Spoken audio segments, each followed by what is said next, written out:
بسم الله الرحمن الرحيم الحمد لله رب العالمين الرحمن الرحيم مالك يوم الدين إياك نعبد وإياك نستعين اهدنا الصراط المستقيم صراط الذين أنعمت عليهم غير المغضوب عليهم ولا الضالين. The translation of that is in the name of God, the Beneficent, the Merciful. Praise belongs to God, Lord of the worlds, the Lord of mercy, the giver of mercy, Master of the day of judgment. It is you we worship. It is you we ask for help. Guide us to the straight path, the path of those you have been blessed, those who incurred no anger and who have not gone astray. Amen. So to everybody that's non-Muslim here tonight, we just converted you guys. You're officially Muslim now. Brandon Johnson, you're Muslim now. How does that make you feel? Liberated. Liberated, hey. Say Alhamdulillah for me one time. Alhamdulillah. We got Alhamdulillah from Brandon Johnson, everybody. Yeah. We're gonna talk after. We're gonna talk. All right, cool. All right. Also, we wanted to also give a land acknowledgement as well. The gathering is on the land of multiple native nations here. These lands were traditional birthright of indigenous peoples who were forcibly removed and who have faced 2 centuries of struggle for survival and identity in the wake of dispossession. We hereby acknowledge the ground on which we stand on so that we all come here and know that we recognize our responsibilities to the people of that land and that we strive to address that history so that it guides our work in the present and the future. So we'd like to give a moment of silence to those people. And as a Palestinian myself, we do acknowledge that we do relate, we do understand what that is like to be removed and forcibly removed from our lands. So we'd like to begin today by recognizing and acknowledging the U of I system that carries out the mission in the namesake state, Illinois, as well as across the nation as well. We have a responsibility to acknowledge the Native nations and to work with them as we move forward as a vibrant, inclusive nation, inshallah. All right, cool. Just a couple housekeeping rules, guys. If you guys haven't grabbed food yet, food is all the way in the back and refreshments are on the side. Washrooms are outside the doors to the right, so if you guys at any given moment, more than welcome. And then there are envelopes on your table as well if you'd like to know more information about the Civic Coalition. There's a lot of information on the great work that they do, so please, we'd love you guys to check that out. All right. You guys ready to get this event started? All right, cool. My name is Aziz. I'll be your MC for the night. There's a lot of elected officials speaking tonight. A lot of elected officials, a lot of people of influence. Just super a lot of people of high stature. It's super motivating, but at the same time, then there's me. I'm a comedian. It's like, what do I do? It's like I feel like people who are elected officials, behind closed doors, this is how they speak, They're like, who is this young man over here on the stage, on the podium? It's like, oh, his name is Yazid. And what does he do, this Yazid? We don't know, but he's funny looking. It's like, well, what else did he do? Any accomplishments? Not really. He's just from around the block. He lives 2 minutes away. So yeah, I drove here. I live in Lombard. Yeah. Anybody here came from the suburbs, or everyone's from the city? Suburbs, cities is that. All right, everybody from the suburbs make some noise. All right. Anybody from the city? All right. Now, anybody here from the suburbs, but they say they're from the city? All right. That's the rest of the suburbans here. I also say I'm from the city too, unfortunately. Yeah, but everybody that comes from the city, I believe, anytime they come to the suburbs, they're just amazed of how straight the roads are. Right? It's like, man, these roads are very, very straight. The city has a lot of potholes. Brandon. We gotta do something about it. But no, all right. But besides that, let's get this event started, guys. Are you guys excited? No, I'm gonna need better than that. Are you guys excited? You guys ready to get this event started? Inshallah. All right, so I just want to let you guys know that what communities are doing for civic justice and what's the goal for here tonight, right? I want to let you guys know what the goal is here for tonight. The goal for tonight is to learn and support the Muslim Civic Coalition. How do we do that? Is knowing what communities are and what they're doing for civic justice and what we can do to support in that regard, right? So today is about learning and supporting. So we'd love your support in that regard. And for the first speaker I'd like to bring up here tonight is Mr. Chuy Garcia. You know, we are in Congressman Chuy Garcia's district, you know, and we appreciate that the Congressman Garcia was one of the first to call for a ceasefire. So clap it up for that, guys. Clap it up. He voted no to censuring his colleague Rashida and is a longtime ally on the issues of immigration, gun violence, and other critical American concerns. And we want the congressman to do more. All right. So these are the challenging times that we need, and that we need in our even stronger political courage. So guys, I want you guys to give a warm welcome to Congressman Chuy Garcia, everybody. Make some noise.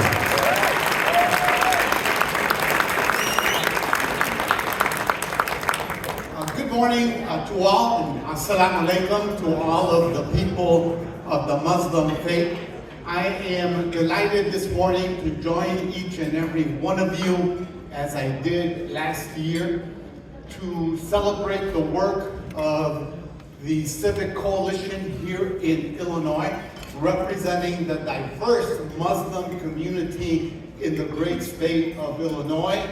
Delighted to join you this morning just to reiterate my unflinching support for the protection and the rights of people of the Islamic faith. You played an integral part in our state, in our cities and localities, including suburban communities. And of course, I am delighted that you are in the 4th Congressional District and that you began this morning's proceedings with an acknowledgement of the native inhabitants of this land. We respect that, we honor that, and I want you to know that in Washington, D.C., as we prepare for the beginning of a new administration and a new Congress, we will work, especially as the whip of the Congressional Progressive Caucus, to protect all vulnerable groups, minorities, people of different faiths and beliefs, and will continue to fight to protect the rights and liberties of all Americans, especially racial, ethnic, and religious minorities. Welcome to this conference. I salute you on the great work that you have done, and of course, my congrats to all the award recipients for standing with my community. Thank you. Welcome to the 4th District. One more time for Chuy, everybody. One more time. Clap it up. All right, now I'd like to bring up the 4 members of the Muslim Civic Coalition, Anthony Simpkins and Rima Kamran, everybody. Make some noise for both Anthony Simpkins and Rima Kamran.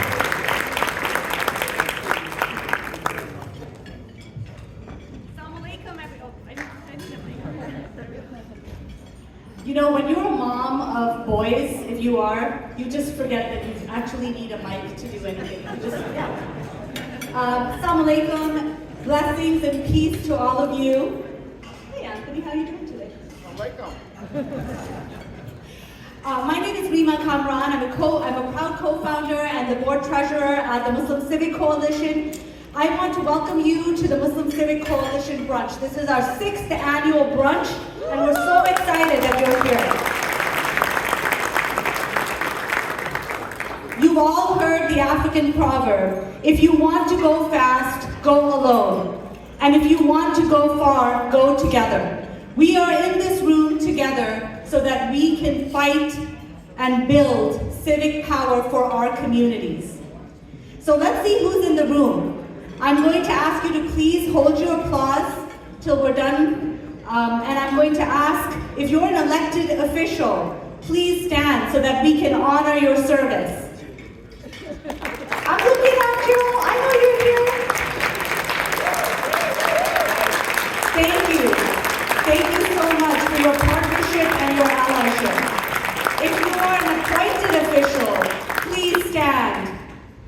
If you are a council general and those that serve our community in different capacities, please stand so we can honor your work. If you are a faith leader, if you lead our community in the faith space, please stand.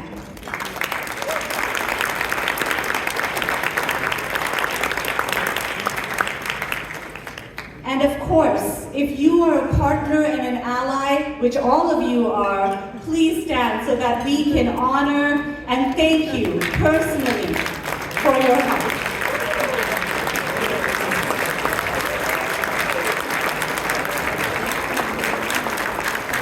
We'd like to take this opportunity to also welcome, we have a delegation from Indonesia who is visiting us today.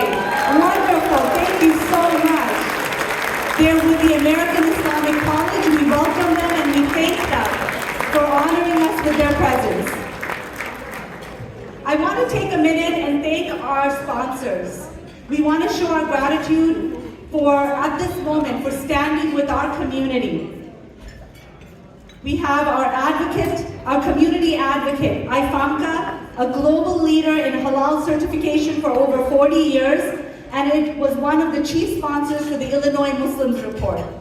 We'd like to thank our civic justice warriors, Zakat Foundation, the Chicago Cubs, Downtown Islamic Center, and Islamic Relief. We'd like to thank our storytellers, our Engage and Impact leaders, as well as our storytellers. And of course, all of you, including our partners and allies. One of the tenets in achieving civic justice is that we have to do this work together. So we are so grateful that you are here and you are coming with us to do this work. So I just wanted to start the day off by welcoming all of you. I'm going to ask Anthony to say a few words and we'll wrap it up.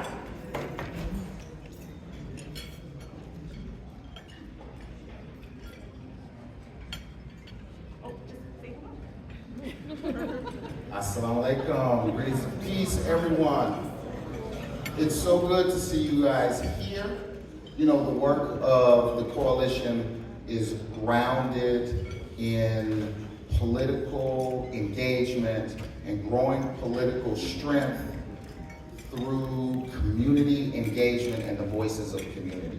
It's really important work. We're glad you guys are here to support that work and to do the work with us. So welcome this morning to our 6th annual engagement, and we're looking forward to working with all of you all to have many, many more. Hold on, I'm just trying to get my stuff together. All right, we're here together for 2 goals. You're going to learn about the work that we're doing, you're going to learn about the challenges we're facing, and we are going to come together to support this work so that we can continue the fight for civic justice. This is community organizing and education. This is the role that the coalition fills. 2024 was an important year, a year of sorrow, a year of loss, a year of strategy, a year of collective action, and a pivotal year for choosing people who represent our community. Now, we need to look forward to 2025. So before we get to our awards, which Anthony is going to be announcing in a minute, I just wanted to ask you, as a partner in this room, as an ally in this room, please help us achieve this vision of building collective civic power. But we're gonna make this fun and efficient. So how are we gonna do this? I'm gonna tell you a little bit at the beginning and then I'm gonna come back around. So what does it mean to raise funds? Can I see the slide? we're going to do a charity paddle race. Not right now, I'm just going to prep you for it, but I'm going to ask you to practice with me. You all got a paddle. Can I see everyone's paddle? Don't worry, you're not committing to like thousands of dollars yet. You might, I see you. What? Why does this side of the room not have paddles? Let me see your paddles. There you go. Okay, I see it. Okay, so throughout the afternoon, you're going to hear about our work. You're going to hear about calls to action. And then you are going to be asked to raise your paddle to pledge. Make your donation, invest in our civic power together. You can see the impact we're having on your tables. There's ways to give on your tables. And I hope and pray and I know that you will support this work. So I will give it back to Anthony so he can bring on our awardee. All right. So I just mentioned the fact that our work is grounded in community voice. And in that regard, what I'd like to do is I would like to introduce an awardee, a very important awardee and a speaker. He's an educator, a community organizer, a former county commissioner, but more importantly, he is a resident, proud resident of the West Side, someone who knows and lives every day the challenges of everyday Chicagoans, someone who is compassionate and smart and committed to community and addressing not only the challenges but also the goals and aspirations of everyday residents, including members of our community. And in a day when I think many of us have become resigned to politicians who are out only for themselves, it is refreshing to have a politician in the room with us who we know is committed to people at the very heart of both his heart and his policy. I'm very proud, Delara, to introduce Mayor Brandon Johnson.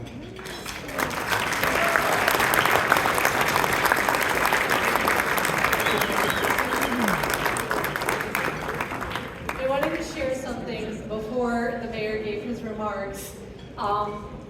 We all come to today through different backgrounds. Some of you are in business. Some of you are parents. Some of you are grandparents. Some of you live in the city. Some of you live in the suburbs. Some of you are lawyers, educators, etc. Mayor Johnson and I are both former 8th grade U.S. history and government teachers.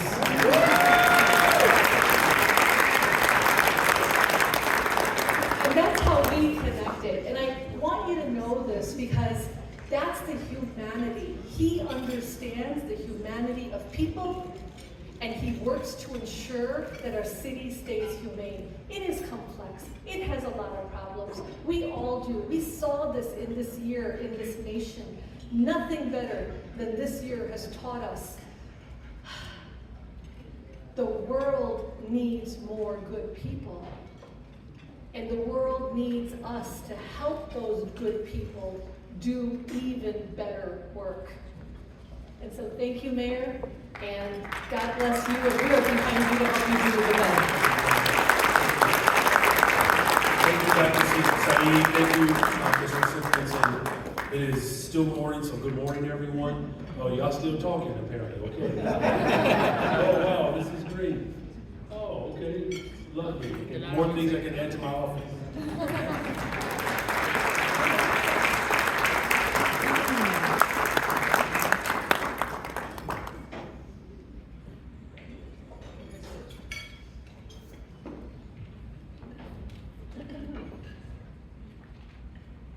Well, thank you again, Dr. Saeed and Mr. Simpkins. I was saying to one of my staff members that as Mr. Simpkins was speaking, I was walking up to the side of the stage, and I thought to myself how embarrassing it would be if he weren't talking about me.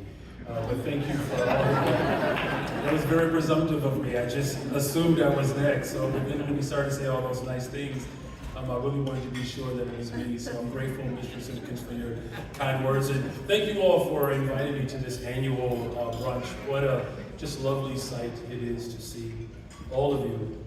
It's a pleasure to celebrate the true spirit of who we are as a city, change makers and civic leaders.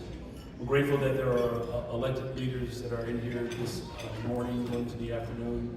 Of course, to Congressman Garcia for your leadership over the years of protecting progressive politics and ensuring that coalitions like this can exist.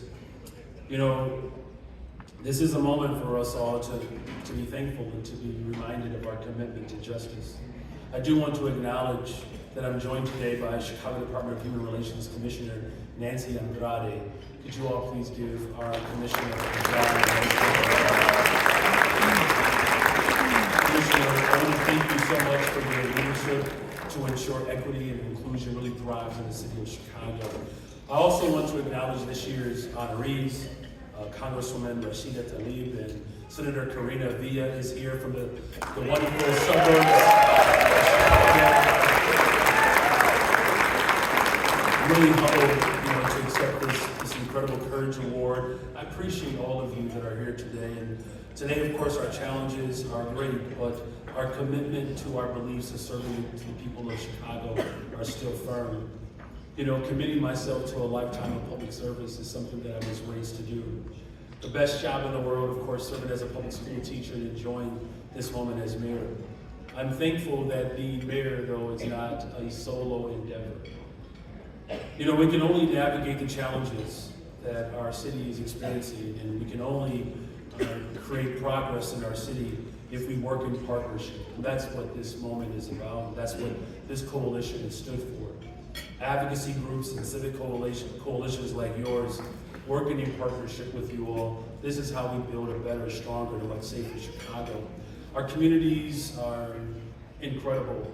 Our diversity is our true greatest strength. I'm grateful and I'm honored to have someone that I get to work with every single day who is a member of this incredible community, the Muslim community, Noreen Hashim Jawani. Could you all please give her a round of applause? She's the first deputy of policy, and she leads with a real focus on equity and inclusivity and, really importantly, justice. Our connection is going to be more important in the years to come. As we brace ourselves for this incoming federal administration, we have to remain firm and strong in our values. We know that there are many inequities that continue to hold too many of our communities behind, and we know that there are forces that are trying to convince us that we are stronger if we're segregated and we are divided. Our work ahead must continue to work to advocate for true unity. Our value system is tethered to that. The voices that you all bring to call for peace across the globe is important. I do want to take the time, though, to honor the life of our dear fallen son who was taken from us, Wadi Ufayumi, and to his mother, Hana Shaheen. I'm grateful for the remarkable courage, but it also is a terrible reminder of how much work we still has to be done. I will say this in closing. I promise that our administration will continue to stand and partner with each and every one of you in this room. And whether we are calling for an end to anti-Black policies or we're calling for a ceasefire, we get to do both. And you do not have to be afraid or cower under pressure because others are afraid of what liberation looks like for all of us.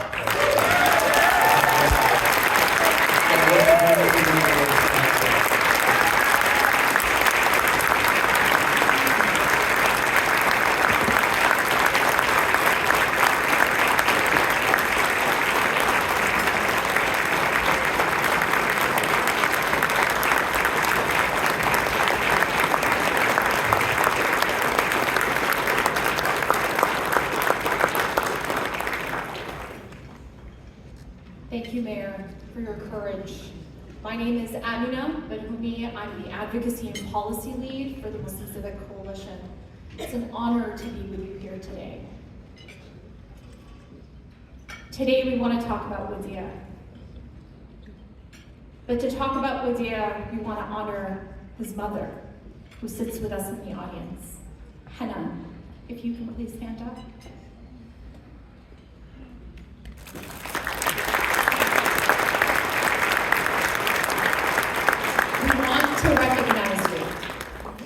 we say to our dear mother Hanan, we are sorry for your loss.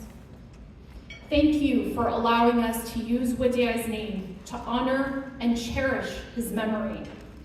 Hanan, your strength and your resilience inspired all of us, an entire community and an entire nation. This year, the Wadia resolution passed unanimously in the Senate, and it's a testament to your courage and our collective commitment to ensure Wadia's name and memory becomes a beacon for justice. So thank you.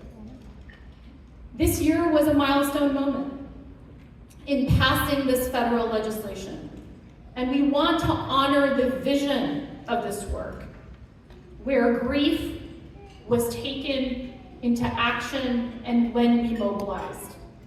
Advocacy, it's not just a role, it's not a title, it's a way of life, especially for those involved. And advocacy becomes a family affair. And so with that, we want to take a moment to recognize Mariam Muzaffar. We invite you up to the stage. And her family, because advocacy isn't just something that you do, it becomes a way of life. And it's a collective effort inside a home where there are young children and young people looking to us as role models. Thank you, Maria.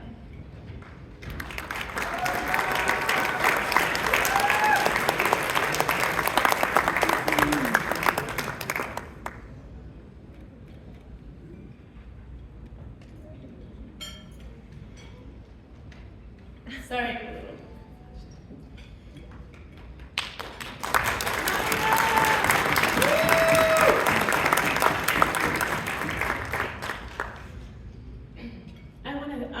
I want to thank you for recognizing the possibility of who we are as a community. I want to thank you for the possibility of understanding that it's not false narratives that will dictate who you are. I wish I could say that this is a moment of celebration on the passing of the legislation in the Senate. But of course we recognize it's a tragic, tragic road of why we got here. And so I wish that we could exhale at this moment.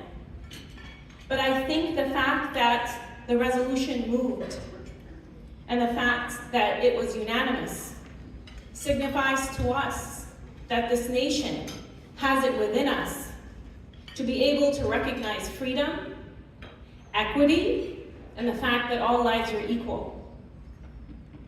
Once we reaffirm that at the highest levels of office, we send a message across the nation to our children that this is their turf. Every turf is their turf. I want to take a moment here and thank you, Amina, for your words. I've been with the coalition for 4 years. We passed 7 legislations that people thought could never happen.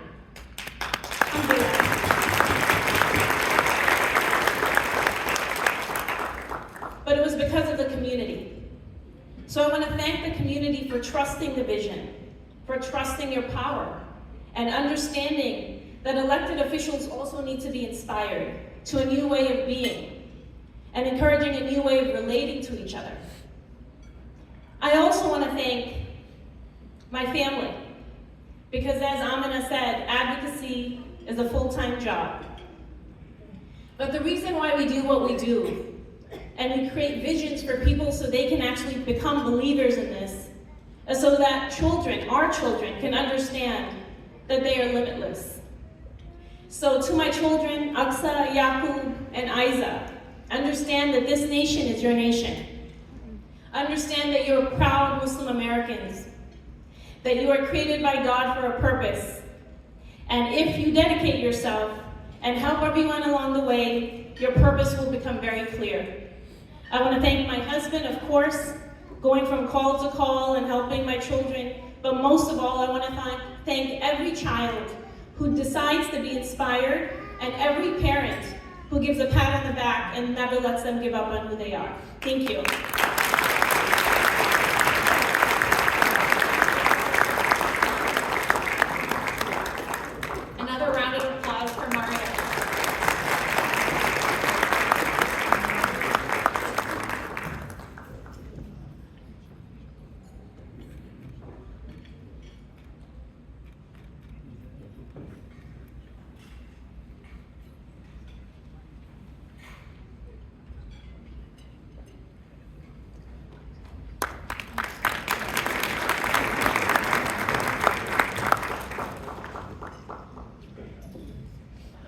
Moria said, our legislative allies are critical in this work.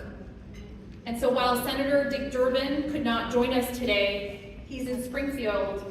We're honored to have Yasmin Mankoli, his regional director in the Northeast, with us.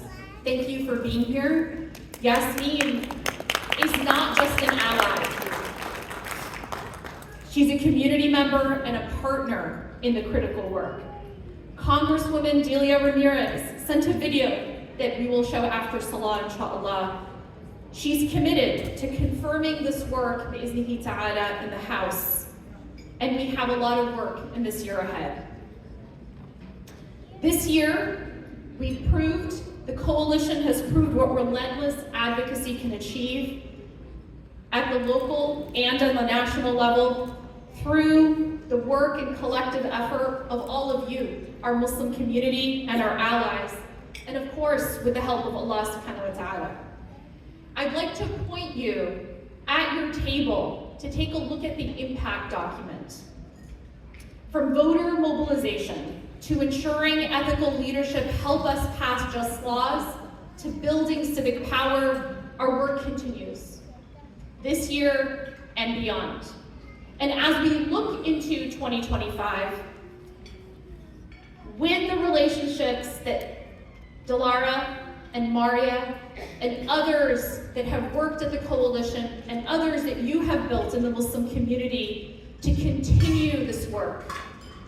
As shared before, the political landscape that we have has shifted, but we also must continue to be strategic.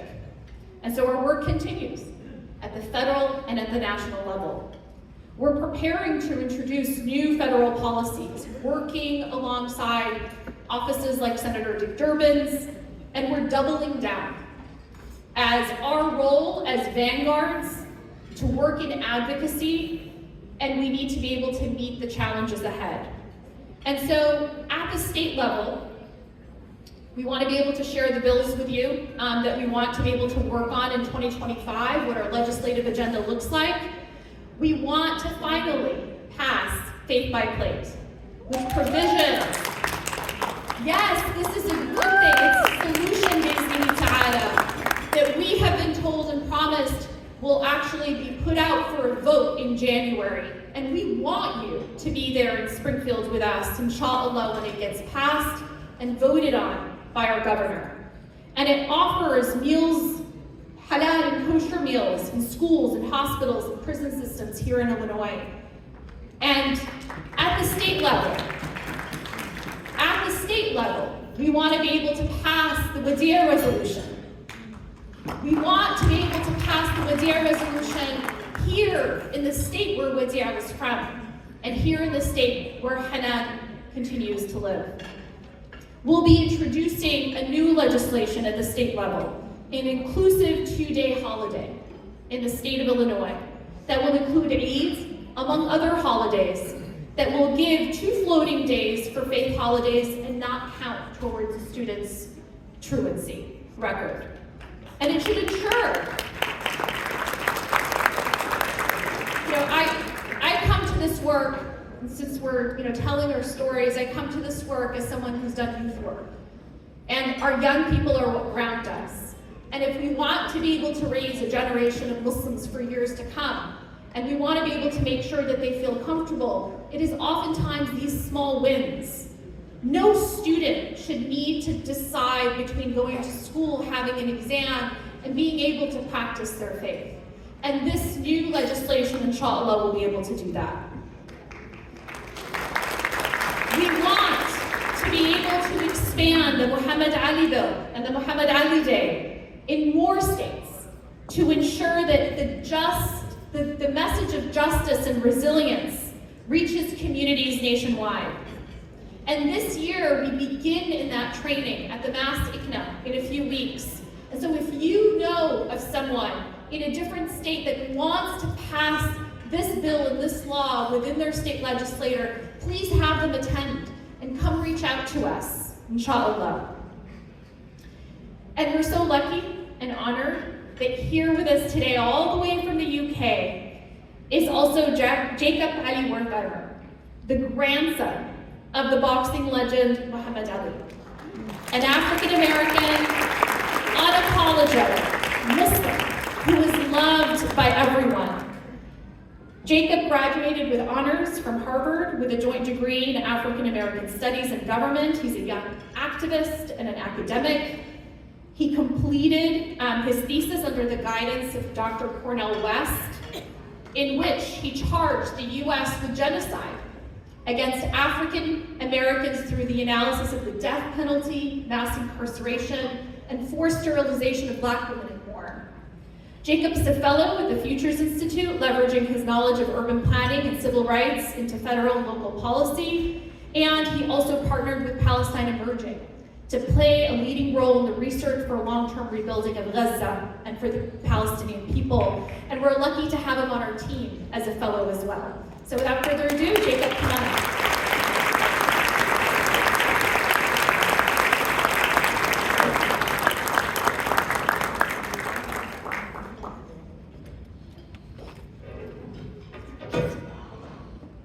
I promise I'll keep it brief. Anyone who knows the Ali family knows that when you give us a mic, we like to talk for as long as we can. So I promise I will try and stick to schedule as best as I can. But I want to first make clear that I do not take this opportunity to speak with all of you for granted.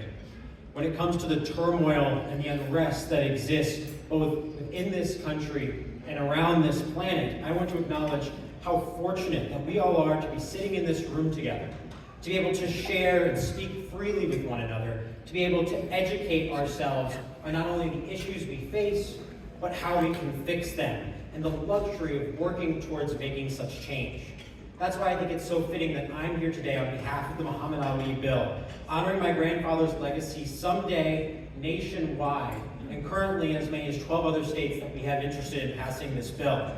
A bill that not just only honors my grandfather's legacy, but fundamentally understands what he cherished most: education. I was a Division I athlete at my time at Harvard, training daily with future Olympic gold medalists. But when my grandfather called me and would ask me how I'm doing, the first thing he would speak about was not sports. It was about my education. Education, the ability to empower others, the ability to empower oneself and one's own community. Education is the defining aspect of our species as human beings, and is more important than ever that we protect and fight for our right to educate. As a nation constantly tries to strip away at our ability and right to do so. The Muhammad Ali Bill stands for so much more than just honoring my grandfather as a fighter. It stands for understanding the struggle for equality in this nation, no matter your race, creed, or color, to improve and to grow into something better. And in a nation that is so vehemently anti-Black and anti-Muslim, it is something that we need now more than ever. At the beginning of my speech, I mentioned the luxury we have in working towards change. I want to emphasize that word luxury. While we may all have struggles within our community, those of us who have the opportunity to sit here today are the lucky ones.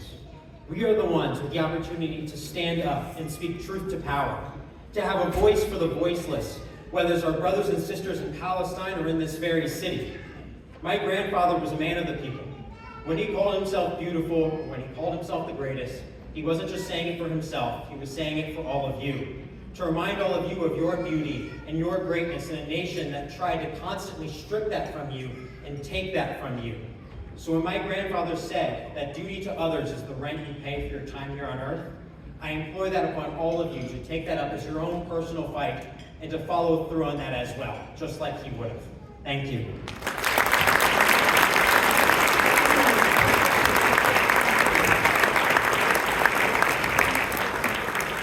Thank you for that, Jacob, and we're really glad to have you back. So I come with 2 decades of advocacy experience in different states across the Midwest. The latest one I was in Ohio. It's a pretty difficult space to be able to work on legislation and policy. Supermajority, really difficult state house. And I recognize what the path ahead will look like for us as a Muslim community. But I think the trick is to not be apathetic, not be discouraged, and to actually continuously step into the role. Ohio is the way it is, not because anyone chose to, but it's a heavily gerrymandered state. And so the continuity of the advocacy, I know and I continue to see on the internal, in the back end, how it's transforming. And so that's how advocacy works. We can only do it when we're doing it together, and we can only do it when we do it consistently. And it's really about preparing for what's to come ahead. Very few organizations are doing advocacy work. And very few organizations that are doing advocacy work do it the way the Muslim Civic Coalition does. It's proactive, it's strategic, and it's thoughtful. And so to be the vanguards on the front lines, to shape policy, to protect communities, ensure that no voice goes unheard, we need to be agile, relentless, and forward-thinking.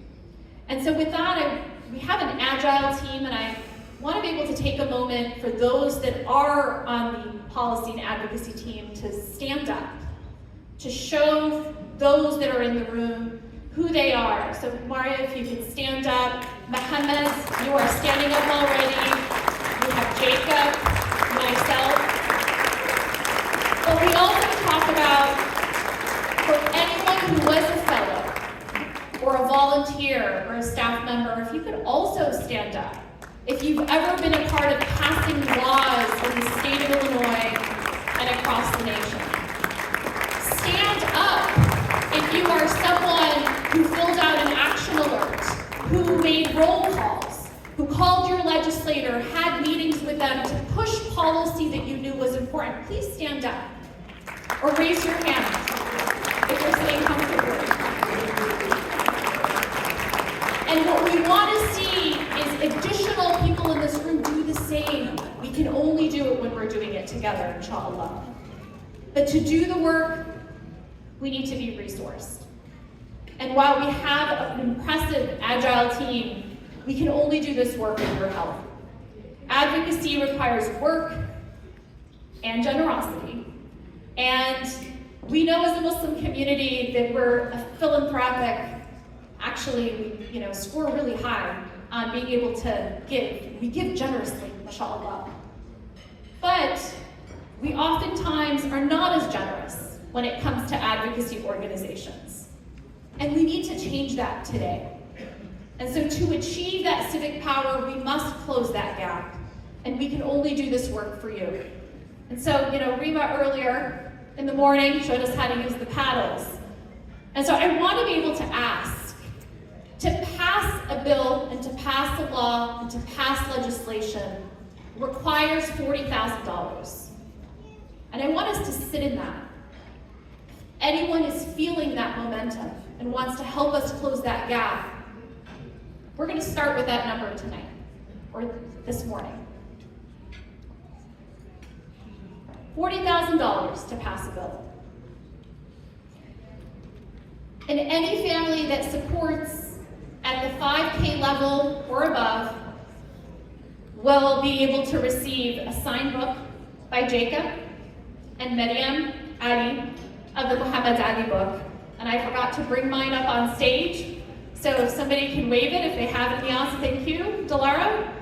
A signed copy, thank you in the back.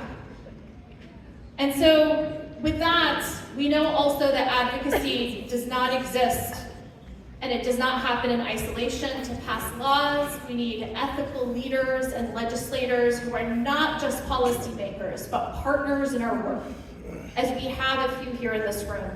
And so today we are honored to recognize a leader who has stood with us, championing equity, justice, and values that we hold so dear. I am privileged and honored to introduce the Profiles in Civic Courage Award recipient, State Senator Karina Vila, to the stage.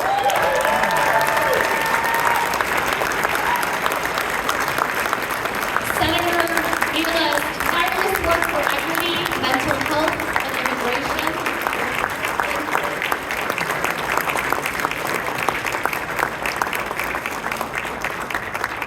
She exemplifies the courage and the partnerships that are needed for us to be able to make meaningful change. So we appreciate you, and we look forward to more work together.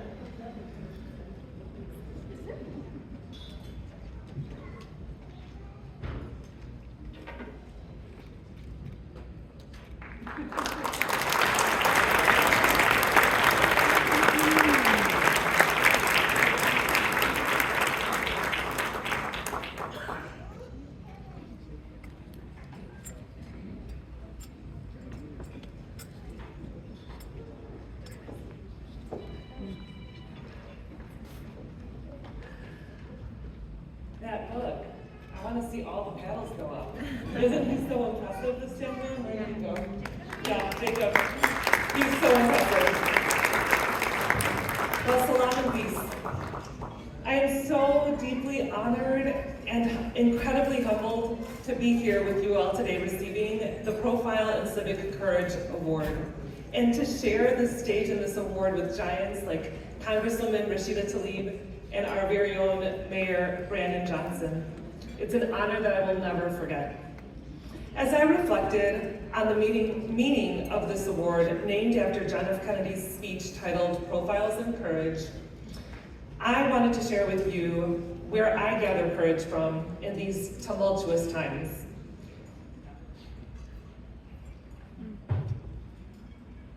There's so much that's happened in the last year. So, I think of these times, and I reflect on when I was a school social worker. I did that for 15 years prior to running for office.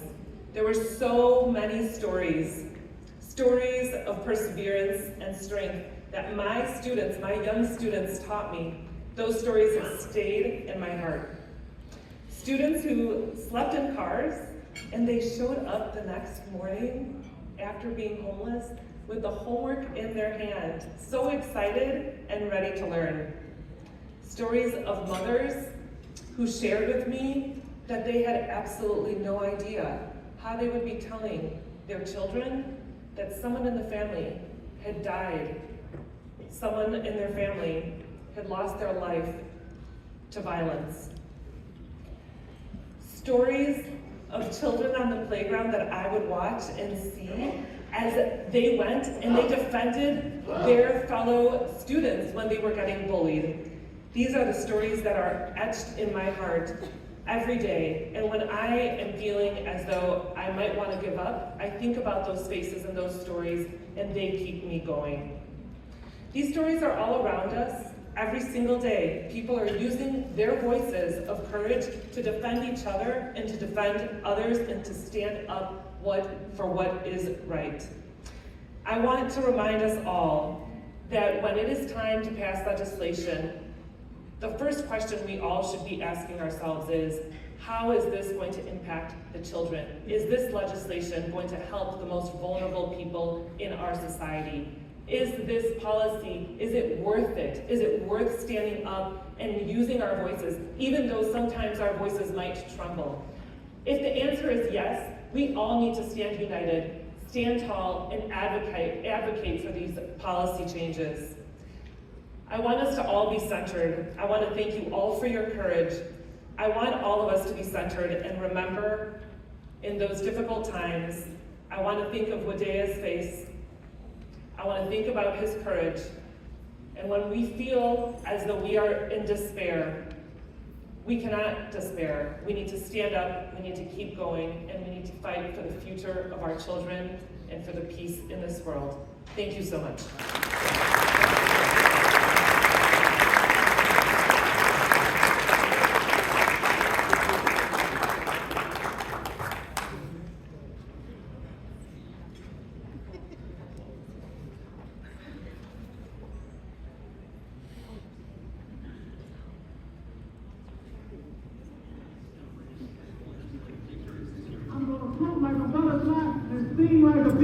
Muhammad Ali's legacy extends far beyond boxing. The champ stood for justice, unity, and humanity. Illinois is celebrating Muhammad Ali Day. Muhammad Ali Day. Muhammad Ali Day. My grandfather came to the city of Chicago after he lost his right to fight, after he was stripped of his titles, and as a result really centered his life on social activism. I think this holiday really does a great job of commemorating my grandfather's legacy. We thought Muhammad Ali is someone that's loved by all and is a proud African-American Muslim. And so to create a legislation coming out of the Illinois Muslim Civic Coalition, it was very, very fitting.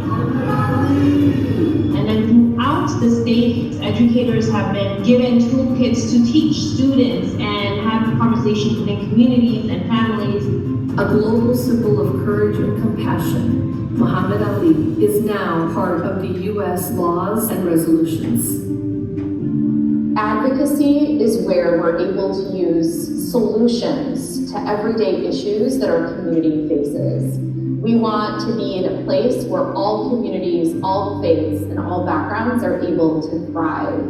Here in Illinois, we are a model state where if we are able to pass a bill where the largest per capita Muslim population is, we can certainly use this model to pass bills and laws in other states.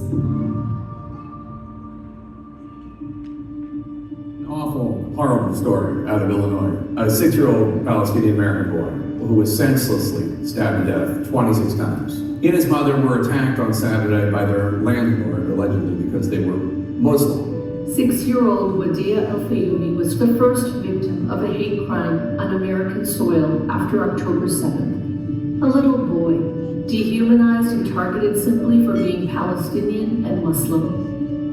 Our communities turn grief into action. A 6-year-old Plainfield boy is at the center of a congressional hearing today, chaired by Illinois Senator Dick Durbin. Both sides of the aisle have a responsibility not to fan the flames of hatred. You support Hamas, do you not? You asking the executive director of the Arab American Institute that question very much puts the focus on the issue of hate in our country. Well, I don't support Hamas. You should hide your head in a bag. We achieved a historic victory. The Muslim Civic Coalition helped pass pivotal federal legislation called the Wadi Resolution, recognizing the death of a 6-year-old Plainfield boy as a hate crime. The resolution safeguards the freedom of expression, appearance, and heritage for all Americans. This bittersweet moment ensures that Wadia's name will forever be recorded in the congressional record, a lasting testament to his memory and a powerful reminder that when we advocate for our communities and allies, we can create meaningful change. I need justice. How can you live without justice? And how you will be in peace without justice? The impact of our advocacy is clear. The Ali Day bill began at the state level and is now moving nationwide. The Wadia resolution started at the federal level and now can be passed in every state. And our collective action can create lasting change at every government level.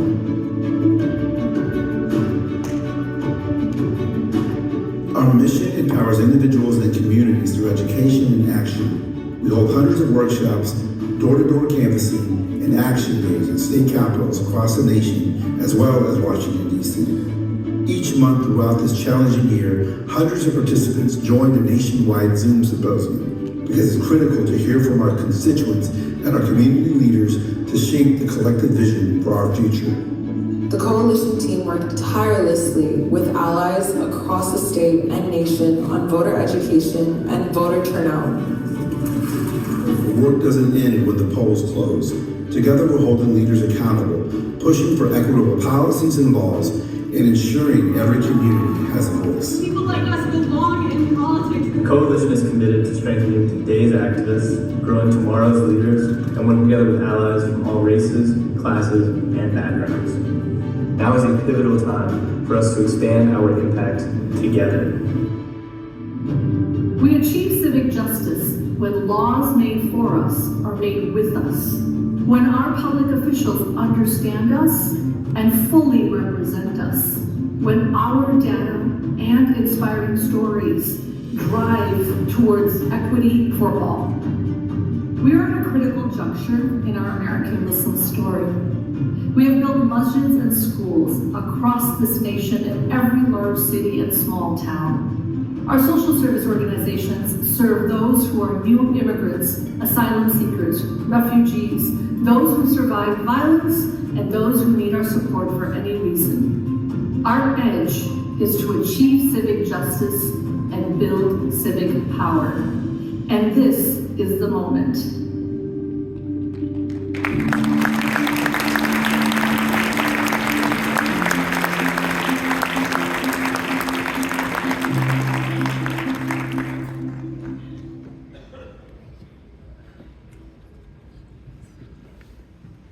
Assalamu alaikum. My name is Dilara Saeed. I'm honored to lead the team at the Muslim Civic Coalition.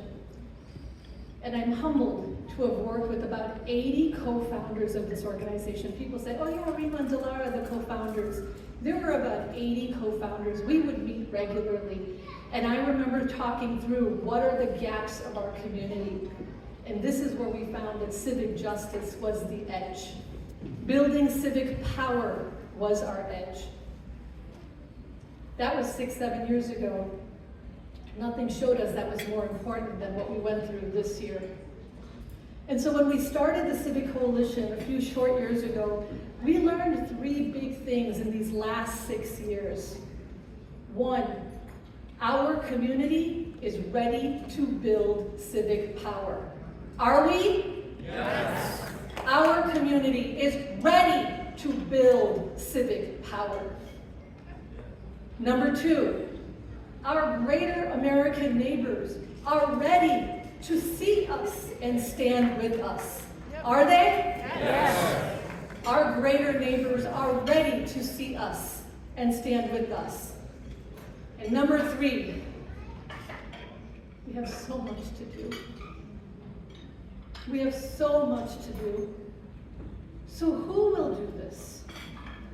In this audience are Trump voters, Harris voters, Stein and West voters, and protest voters. As long as you voted and you felt comfortable with the values with which you voted, we welcome you all. As long as you are a part of a community and you will have each other's backs, we welcome you all. Our values matter, and our compassion has to be how we act. To get us out of division and destructive behavior that we experienced across this nation and across the globe, we will need strategic, nimble, and relentless organizations in advocacy, in business, in healthcare, and in every field. And we will need Mark the mechanic and Yusuf MacGyver. Let me tell you who they are before I share the President's report of the State of the Coalition. Wears Valley, Tennessee is a tiny rural town that our family was traveling in to just get away after a divisive, difficult year. We went to the Smoky Mountains last week. It's been a really tough year for all of you, for all of us, and honestly, I just wanted to be with my children, my 2 tiny grandbabies, and my husband. No one else. So on our drive there, 10 hours southeast of where we are standing right here, it was pretty cool. Winding and uphill a lot of the way. How many of you have been to the Smoky Mountains? Right? But just as we got to the cabin at the top of the mountain, the hood started like leaking out smoke. The last minute, 10 minutes, we noticed the hood was overheating and obviously there was a problem. And the next day, we would have to just sit it out, not doing all the fun things that we had planned. Yusuf, my life partner, called the dealer for our 7-passenger foreign-made wagon. It was an hour and a half away, through the mountains. It wasn't gonna make it. The car would not have made it. We called the nearest town mechanic. Again, an hour away, we weren't gonna make it. And then Yusuf Googled and we found Mark at a tiny auto repair and care shop about 10 minutes away. We could coast down the mountain. The Google Maps photo looked unimpressive, but Mark answered our phone call on a holiday week, and he said in a heavy Southern accent, "Come on in and I'll fix it." We coasted our van down the hill, pulled into the mechanic shop. Nothing changed, including the waiting room chairs for about 50 years in that mechanic shop. Mark, the mechanic, dropped everything he was doing, and he came to help us. He pulled our van into this pit, I've never seen. Now they get raised, but he pulled it into the pit. Yup, I see it, I fix it. And for the next 2 hours, my husband Yusuf, the MacGyver in our family, who loves to take apart things and fix things, and Mark, the mechanic, are side by side, working on the guts in the inside of our car. I walked around his car store and clearly saw his deeply Southern family, the signs of his Christian faith, and the decades of dusty car books, knives, hunting gear, and paraphernalia that Mark had collected. Clearly, his life and our life had almost nothing in common. But for those 2 hours, Mark didn't think about our skin color, or our city accent, or of my hijab. We didn't think about his skin color, his fundamental faith, which was clearly on the walls of his shop, or his political ideology. We focused on what we needed to do together, get our family back on track, and do our jobs. Mark asked me as I was leaving, Delora, can you leave a Google review? I did. It is as much about us caring neighbors, Americans to Americans, as it is about his being an amazing mechanic. Who are the Marks in your life? Who are the neighbors that you know will build a better America with you? Because to make this world better, to see each other as truly human and worthy of each other, it will not be elected officials or powerful corporations. It will be you and me and our neighbors. It will be Mark the mechanic and Yusuf MacGyver. Dude, stand up. Yusuf, where's my Yusuf? Yusuf.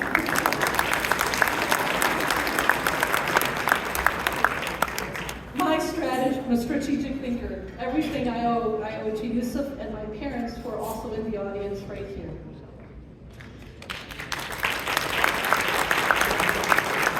To make this a better world, it will not be elected officials and powerful corporations. Say it again with me. To make this a better world, it will not be elected officials and powerful corporations. It will be you. It will be me. It will be our neighbors, and it will be small, nimble, and relentless organizations that we support that can move the needle. It will take everyday people, and it will take organizations like ours. And today I am asking for your help. How is an organization assessed? So I'm giving you the report of the State of the Coalition. First, we're assessed by impact. You should be careful. You should be vigilant, and you should understand the impact an organization makes. Who do they reach out to? How do they work? What do they get done? We don't have time to waste. We need to work on these organizations. Second, who do we work with? Allies. In the audience today are my Jewish brothers and sisters, our Christian brothers and sisters, our brothers and sisters of the Hindu faith, of the Sikh faith, and of every faith. In this audience today are allies we have worked with. We call allies those of other faith or secular that work with us. And we call partners Muslim-led organizations and families that work with us. And we have over 150 in total. How does an organization do this work? With its team. So who works with us? Our team speaks over a dozen languages. We come from every age group, every class, and every race. We look like the communities we are serving. For a minute, look around this room and the diversity of this room. Our team and board look like our community, and we go to every piece of this community. The last piece is revenue growth. You want to make sure an organization you're supporting is being supported. About $200,000 of our revenue every year or more come from institutional grants. These grants help cover our basic operations. The rest is our programs. And I want you to see the sustainable growth of our programs and our revenue, but I want you to see the dips. The dips are really important. In 2022 and 2023, we didn't make our goal. The reason we didn't is because we literally had an organization that could not fund us for $60,000 and said to us, I'm sorry, you meet all our criteria, but we had board members that were uncomfortable funding a Muslim organization. It is the reality. And you know what we responded? Thank you for being honest with us. We'll be applying next year. And you will eventually fund us.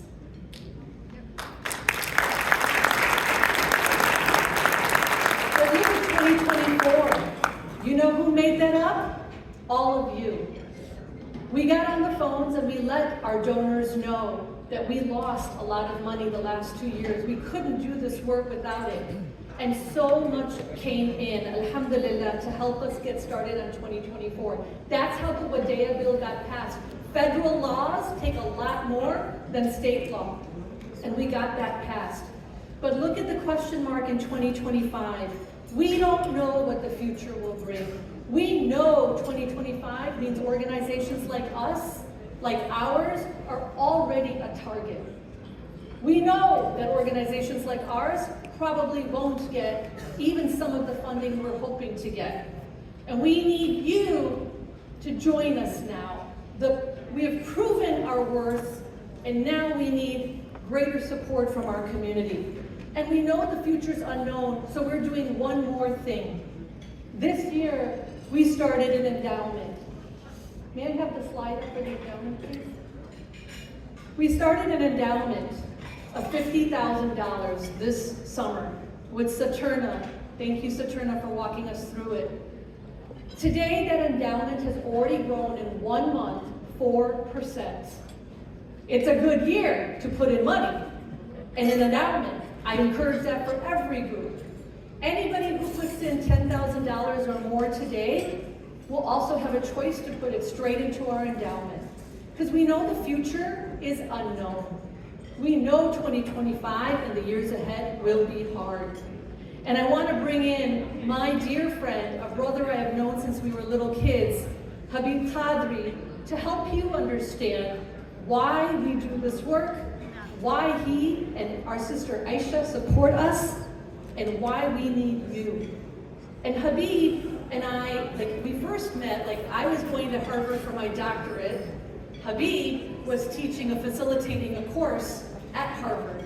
And we had met since we were 5 years old through MCC, alhamdulillah, one of the greatest mosques in the nation, the Muslim Community Center that raised us all.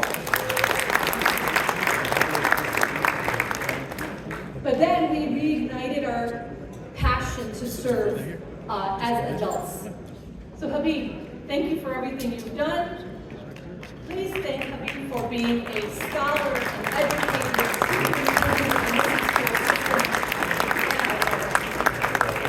Assalamu alaikum. Alhamdulillah, Rabbil Alameen, wa salatu wa salam ala Rasulil Kareem. Don't worry, I'm only going to take 12 minutes, all right? Maybe extra 3 minutes overtime. Take sports kind of analogies. So first and foremost, I want to thank Dilara and her whole team. Because the idea is that I know Dilara since we lived in the same building. Clarendon building, Dilara, Dilnas, uncle, auntie, my parents, and so they were older. So she was a little older than me. She's 33 now, I'm 30. Right? Just keep that right. I know I look older, that's fact. So, I need to start using other products. All right. So, number two, yes, she is from the MCC as that is, so that's why we're sending school. Number 3, how I was like, look, I have to do this because I have to get to another program. I'm like, no, I'm going to do this. Is that she's in education, and I didn't realize because I was speaking to Mary Johnson a month ago. We he taught education. I didn't know he was a social studies teacher. I was a social studies teacher. I didn't know you were a social studies. I knew you were a cool sister, right? So that's number 3. Number 4, yes, we got to meet each other in Cambridge. But you know what the funniest part is? That your husband is an anesthesiologist. My wife is an anesthesiologist. May Allah bless our spouses for the work that they do. I honestly say my wife's name's Aisha, but truly she's my Khadija, right? Because Katie supports me and everything there, so, because when it comes to donation, you gotta ask her, not me. Right? For education. Right, so, but with that, let's go ahead and begin, right? And the idea is to begin because we're going to put a slide here so I can read, so I know what we're going to talk about. But the idea is that I want us to realize why we're doing what we want to do. And so there's a small 3 bucket list of things that we want to go ahead and share. The first and foremost, why I think this is very important. Because think about this, 91% of our communities give. MashaAllah, everyone gives. They give to places all throughout the communities, and we give to overseas, we give to massages and schools. Only 5% of our community gives to civic organizations.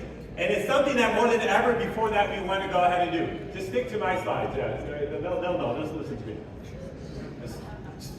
Don't be like switching me over here. All right. So now with that, if we do know that it's 5%, I want you guys to realize why to the 3 bucket lists that we want to go ahead and get to. So the first one, as you might have seen, that's the 91%. I'm trying to make up time, guys. And the other one, out of the 91%, 48% give 1,000 or more. So you can think of some numbers in your head. Now 12% of this group contribute more than $10,000 or more in charity. So may Allah bless it. Everyone knows where you are. Allah subhanahu wa ta'ala will reward you for it. But the purpose I want to get to is, why is this important? So, next slide. Slide after that.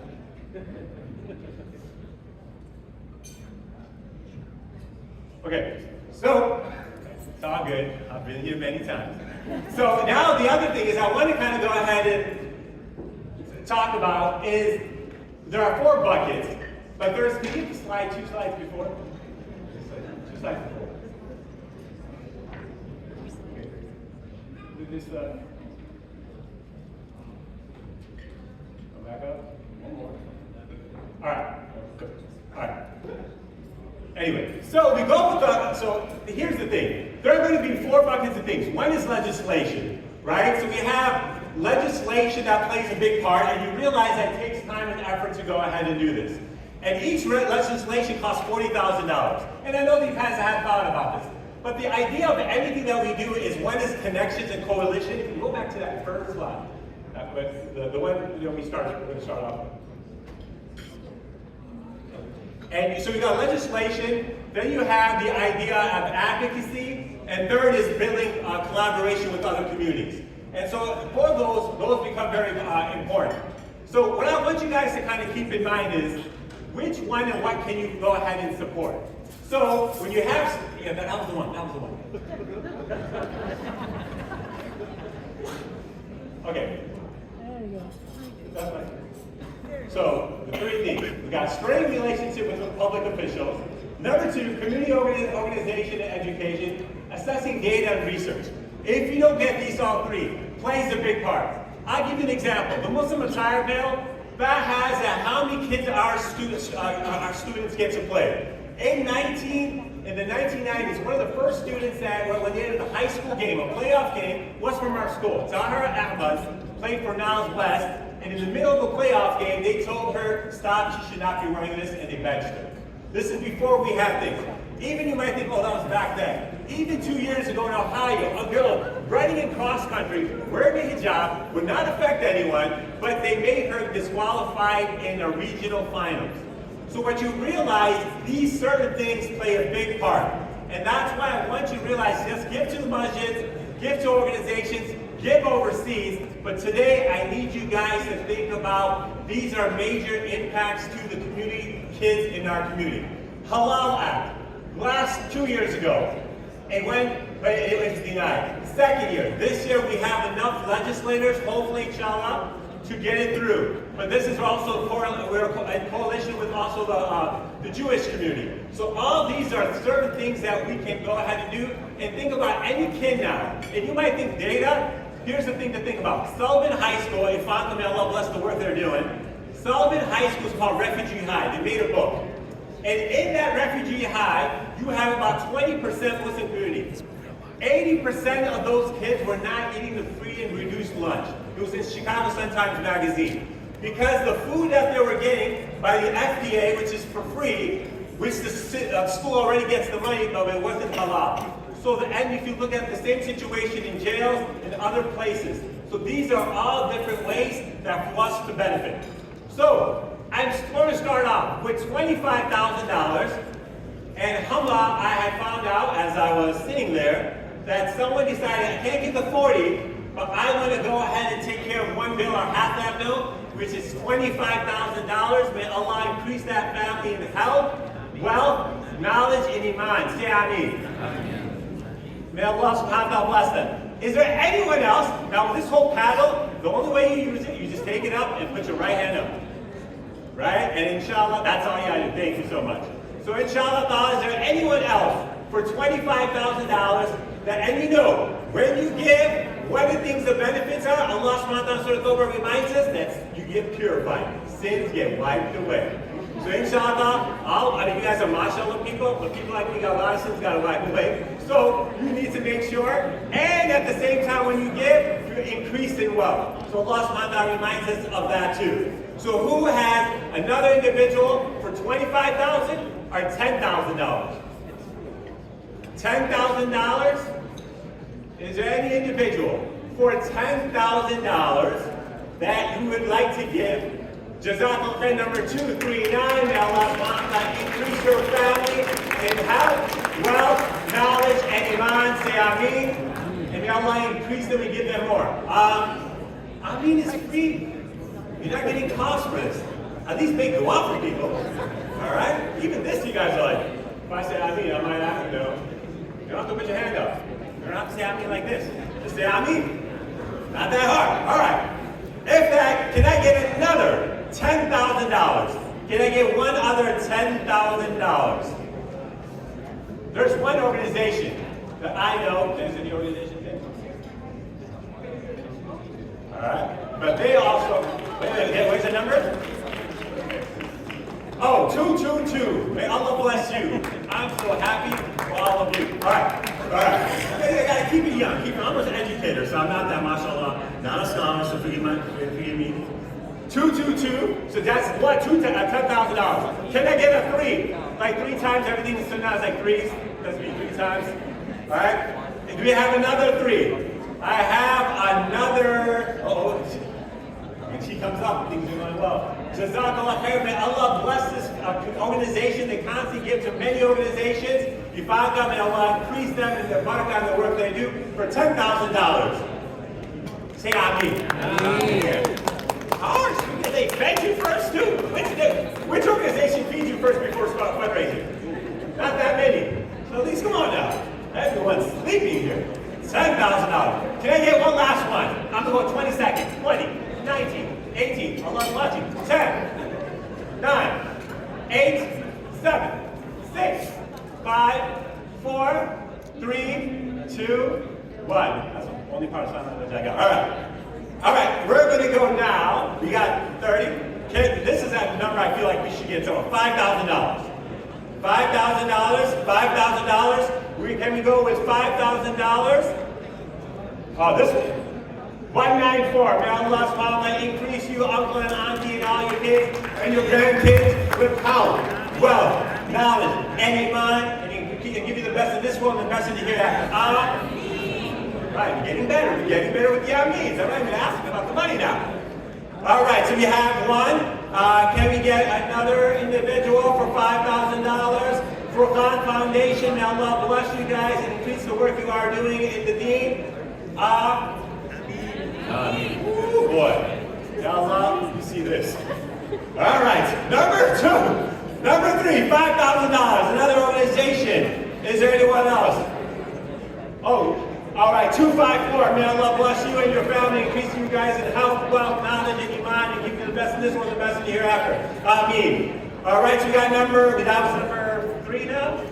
So can we go to number 4? How many get to these? 296. Just Downtown Islamic Center. Jazakallah khair. Allah bless all of you guys there. Thank you so much. May Allah guys increase you guys in health, wealth, knowledge, and iman. May Allah barakah.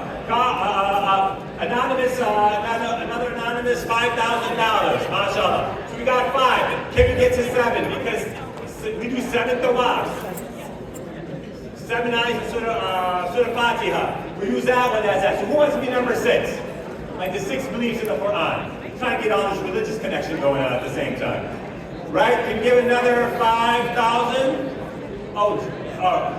I'm just going to ask, now I have no shame because I know Dr. Yusuf. Dr. Yusuf, can you give 5,000? All right. Aisha, can you give a 5? All right. So that gives us 7. Right there. Good. So 7,000.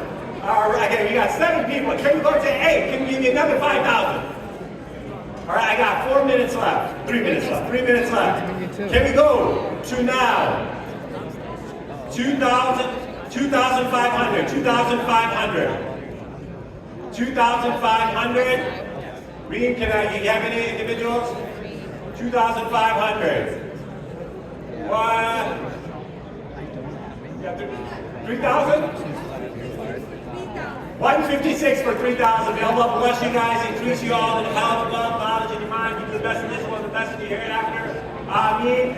3,000. We have another 3,000. 2,500. Only got 2 more minutes. It's the fastest fundraising ever. We're not going to do it in a long time. Anyone else? We got going to thousands and 5,000 next. 2,500. I got a text here, so I'm going to have one more 2,500. I got from Divan Men. May Allah subhanahu wa ta'ala bless them, increase them. At 102, Jazakallah khair. May Allah bless this family who always gives from many other places. May Allah increase them in health, wealth, knowledge, and Iman. And if you ever get hungry, go to Pita Inn. That's my hint. All right. So, and may Allah subhanahu wa ta'ala bless them. So we got another one. And I have one other individual. Anyone else? All right, anonymous 2,500. May Allah increase this family or this organization or this business. Inshallah, give the best in this world, the best in the hereafter. Ameen. $1,000 and $5,000. The last 2 minutes are speed round. So just have your paddles ready, and we will begin because I once again, inshallah ta'ala, at least 20 here. So, I got, mashallah, I got CARE, Jazakallah CARE National. May Allah subhanahu wa ta'ala bless them, increase them for the work they do. Jazakallah CARE. Anyone else? Numbers. From 1,000 to 300. Jazakallah CARE. May Allah bless them and increase them in health, wealth, knowledge, and iman. 300. We got 300. Anyone else? Any other number? I have number 2, Fatima Salman family. May Allah bless them for 1,500. Jazakallah khair. Is this? Thank you, State Rep Nabila Sayed, State Rep Ram. May Allah bless all you guys for taking your time and giving that donation. Any other? Thousands of $500. $500. They gave me 1 minute left. Counting down. 29, 27, 6. Anyone else? I know you guys like to give anonymity, not in front of everyone. There's people walking around. Please, on my left or on my right, you can give for the sake of Allah subhanahu wa ta'ala. Before you leave, can we make an intention? I'm talking about Muslim, inshallah. That everyone's going to give something before you walk out. Inshallah? All right, so please, may Allah reward you, may Allah bless you. We are going to finish and move on to the next program. Assalamu alaikum, everyone. Yes? What? All right. May Allah bless you too. May Allah give you 10 times the amount. Me. And more, to 100 times. You guys, 100 times. Go for it. Okay, can I have one of the volunteers? Everyone, can I get your attention for a minute? We spent the afternoon telling you why you should give. I know everyone has places to be. and fun places to go to, absolutely. Chicagoland is back, because there's no way that you are here on a Saturday without having 2 other places to go, so I know that. I'm sure someone's texting Habib, like, where are you, buddy? So I just want, please, for your commitment, to take a minute, look at the QR code that is on the screen, look at the QR code that is on your table, and take a minute, take out your phone, and make a commitment. You saw that 2024 was a difficult year for us as a community. 2025 is not going to be any less difficult, but I would argue that it's actually going to be more difficult. So make a monthly commitment, take a moment, and make sure that you commit to building civic power with us. So I'm going to move to the next step. You coming back up, Yazid? So we're going to come back and ask you again, so make sure that you've done that. One more time for Habib and Rima, everybody. Clap it up, everybody. Did you guys miss me? I miss y'all. Yeah, no, I felt like I was in like the last 10 nights of Ramadan, you know, this felt like the final stretch, you know, for the expansion of the parking lot masjid, you know, it really felt like that, man. No, thank you guys so much for your generous donations, we really appreciate it. And also, a round of applause for the ASL interpreters as well. Clap it up for them, they've been working tirelessly. Wait, I want to ask you. How do you say Mayor Brandon Johnson fix the potholes? Mayor Brandon Johnson fix the potholes. Yeah. Now how do you say free Palestine? So free Palestine. This is Palestine?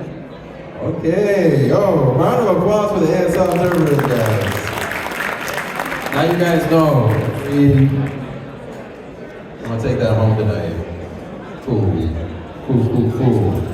All right, next up we do have a video to show you guys. She wasn't able to make it tonight, you know, but Rashida Tlaib has a few messages here. She's going to be showing us a video over here on the screen, so a moment of silence, please. Thank you. Assalamualaikum everyone, it's Congresswoman Rashida Tlaib. I'm so sorry I couldn't be with all of you today. Unfortunately, I have other commitments in the district and have to be with the communities and the families I represent here in the Michigan 12th Congressional District. But I wanted to thank you all for this honor and also congratulate all of the other honorees. I want you all to know I'm incredibly proud of the Muslim Civic Coalition. I'm proud of your advocacy. I'm proud that you gave a voice to so many of us mothers and advocates across the country who saw what happened in India, and we could not breathe in knowing that we're not going to be able to actually have real policy action. And all of you have organized and make sure that we had a next step of how we make sure that it doesn't happen again, how we make sure that we are safer in our communities. So again, thank you all so much. And again, truly an honor to be able to be getting this award. And again, congratulations on your award.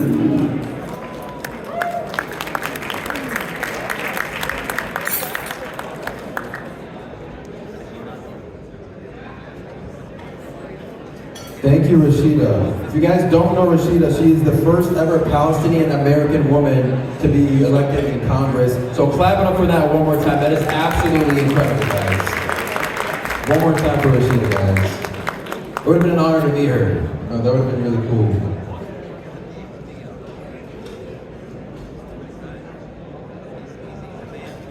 We wanted to take a moment once again to thank our special sponsor, Ivanka, and to invite them to come up and say a few words.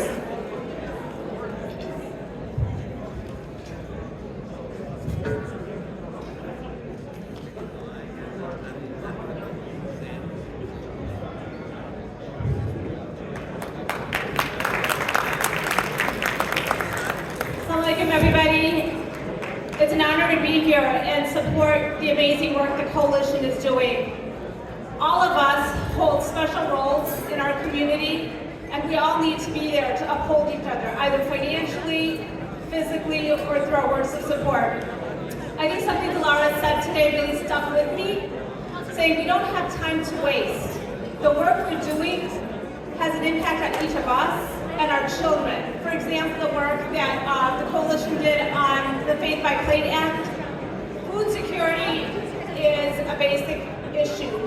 If you don't have food to eat, you cannot perform. Our kids that go to school, they don't have lunches that they can consume. That inhibits their ability to perform well in school, to take part in sports, and have it promises them life of underdevelopment and underperformance. So Ivanka is going to continue to support institution building, and the coalition is one of the institutions we really seek to build out.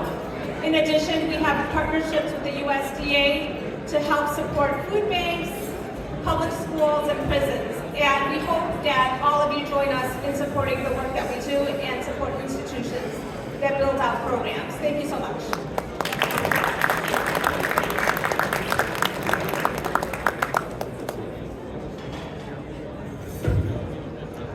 Thank you so much, Ivanka. We are grateful for your support, and we are looking forward to working with you and our community as we think forward for the halal and kosher bill, which will be going up during the lame duck session. Can I please also take a moment to thank our other wonderful sponsors. We have a special video from Islamic Relief that we will be playing now.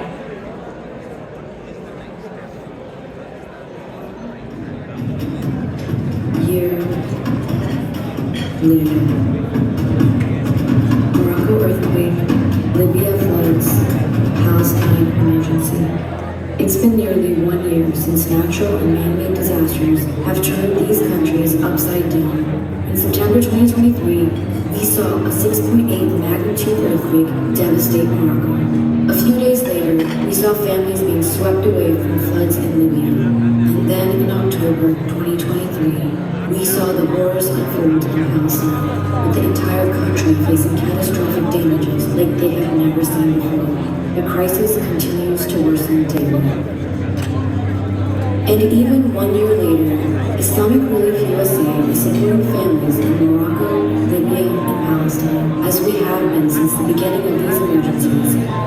Immediately after the earthquake, our team was on the ground in Morocco, providing emergency aid. We are here, heading to Shishawa, where we are going, inshallah, to visit some villages and distribute to the needy the food and whatever they need.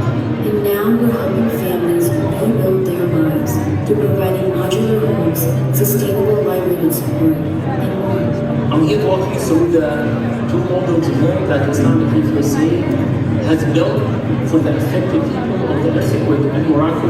In Libya, your donations were essential in the beginning, sending vital aid via trucks. And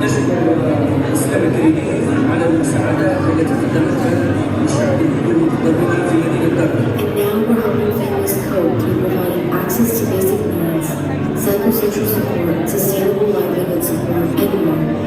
And in Palestine, our teams continue to deliver aid even while facing extreme hardship. We've been working with partners on the ground to provide aid when possible and bringing aid in via shifting entry points in Gaza. نحن اليوم بصدد توزيع 3000 طرد غذائي على الأسر النازحة بمدينة غزة. We continue providing hot meals with fresh frozen meat supported by Islamic Relief USA. Your donations are providing urgent humanitarian assistance, including hot meals, access to clean water, health aid, including medical supplies for hospitals and psychosocial support, and so much more. ونعيش في مجاعة لا نجد الطعام ولا الشراب ولا الخبز ولا أي نوع من أنواع يعني مدنا بالحياة. فلذلك يعني الحمد لله رب العالمين وجدنا اللي هي مؤسسة الإغاثة الإسلامية في أمريكا، والحمد لله رب العالمين بفضل من الله مدينا ببعض الاحتياجات اللي بيحتاجها الإخوة والأخوات في شمال قطاع غزة. These are just basic human rights that we're trying to provide with dignity to our Palestinian brothers and sisters. This year has been a difficult one for our brothers and sisters across the world, but through it all, they have been resilient, and you have been steadfast in your support. Thank you for working together with us for a better world.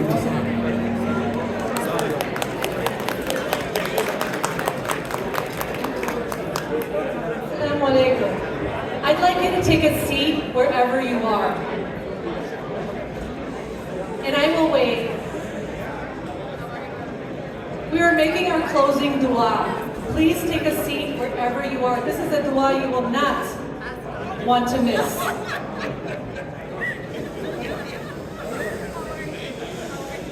If you can hear me, clap once.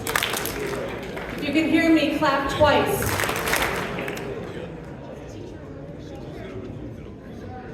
So Bismillah, wherever you are, please sit. We will make dua together. Wherever you are, please sit. We will make dua together.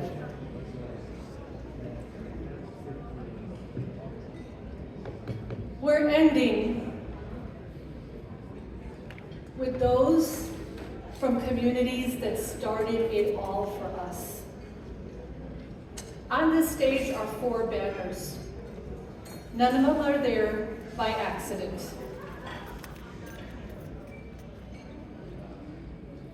2 banners share the Muslim Civic Coalition mission and honor our allies, partners, and community. The banner to your right is the American Muslim story. It is 400 years old. But almost 200 of those years gives credit to the African American Muslim story. I will wait, please be quiet.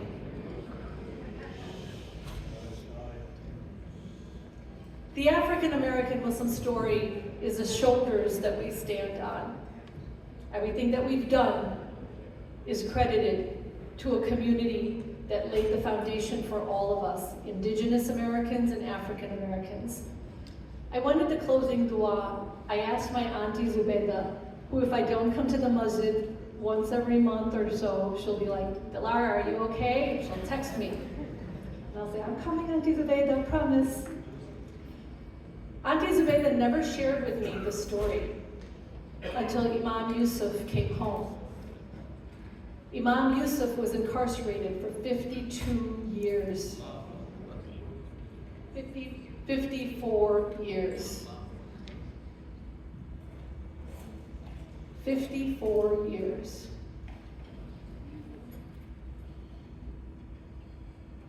And during that time, she tells me, it was okay because I built our family with my husband. And if you ask how, she says, we would talk together. I would visit.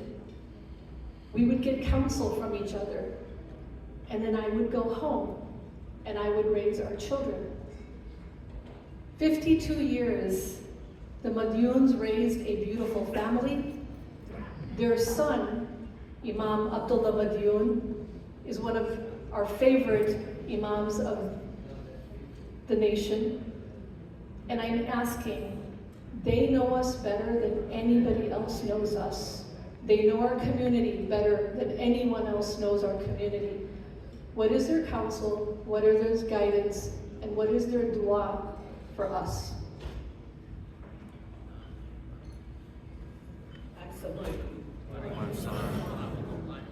Welcome, community.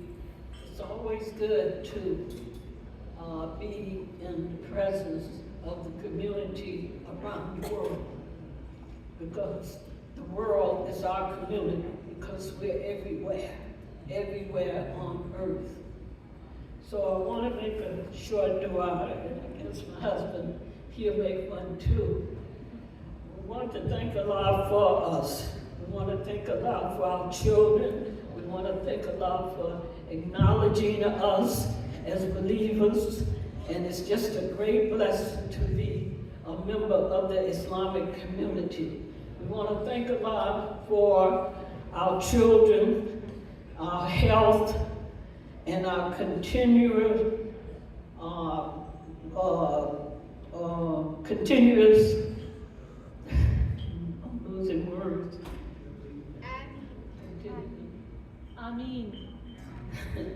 mean, we want to thank Allah for the scholars, the hospital workers, those that teach our children, because a lot of the children, as you know, are not being taught.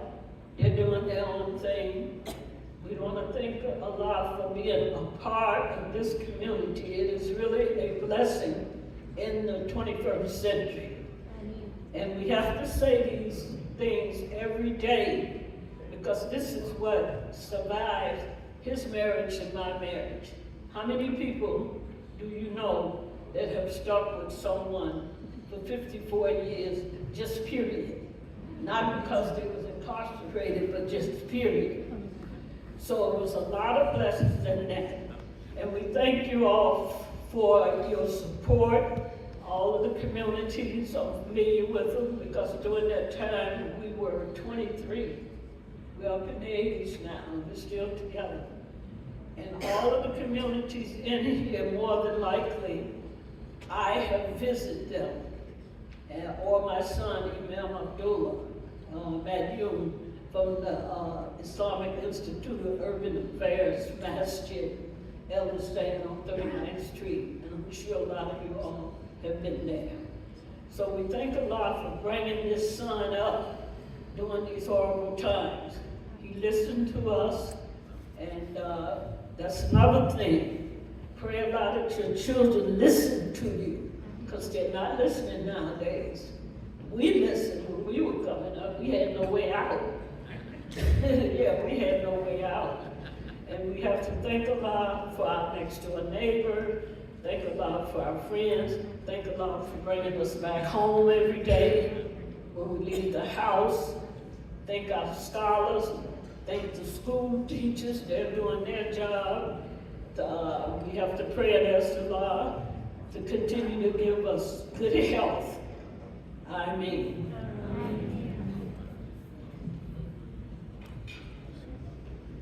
This is a good man. This is Assalamu alaikum. She said, I'm a good man, she's a better woman. Believe me, as it said, I was 54 years is a long time. And this woman here prayed me to Allah. She stuck with me that whole bit. And she didn't miss a beat. And I always like to thank her in front of a crowd like this to let you know what our deen will do, enables us to do if we believe in Allah and let Him do His work. There's a lot around the world here in your life. And I found that was the best thing for us to do. I thank you all for inviting us up here. And that the prayer to be given is just a prayer of thanks to Allah for fulfilling His promise. He said, this day have I perfected for your religion. I complete no faith from you, and I've chosen for you a son, the way of life. I found that to be true during the 54 years. Allah is God. I repeat that again. Allah is God. And don't you ever forget that. Don't you ever have any doubt in your mind about Allah being God. Thank you very much.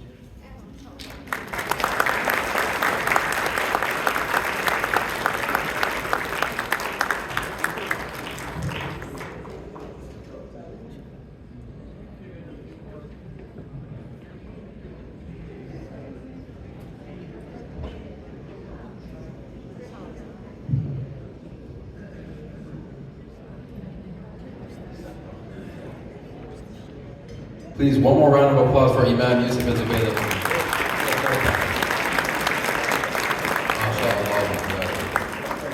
We also want to give a special thank you to our sponsors at Bawadi, Fusion Social, ABCS, and professional party planners, and many more. So please give a round of applause for our sponsors.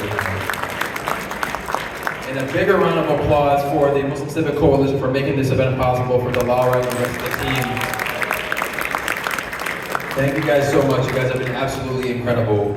Now I'd like to introduce to the stage Adam Khatoum. He's going to be giving the adhan. He's the founder of the Peoria for Palestine, the Central Illinois leader and civic activist, and he's only 16 years old. This guy has accomplished more than me in my 28 years so far. So please give a round of applause for Adam Khatoum, everybody.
We will be starting prayer, inshallah, right now. The prayer room is behind those walls, inshallah, for anyone who needs to make wudu. Again, the bathrooms are right outside to the right. And we'll be beginning our prayer, inshallah. Jazakallah khair. Thank you.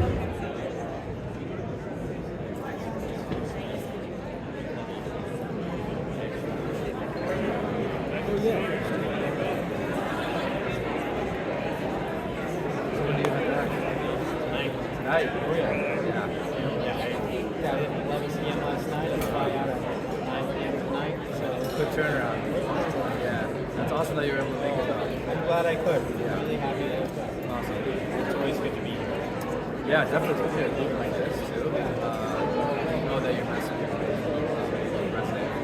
So that's awesome.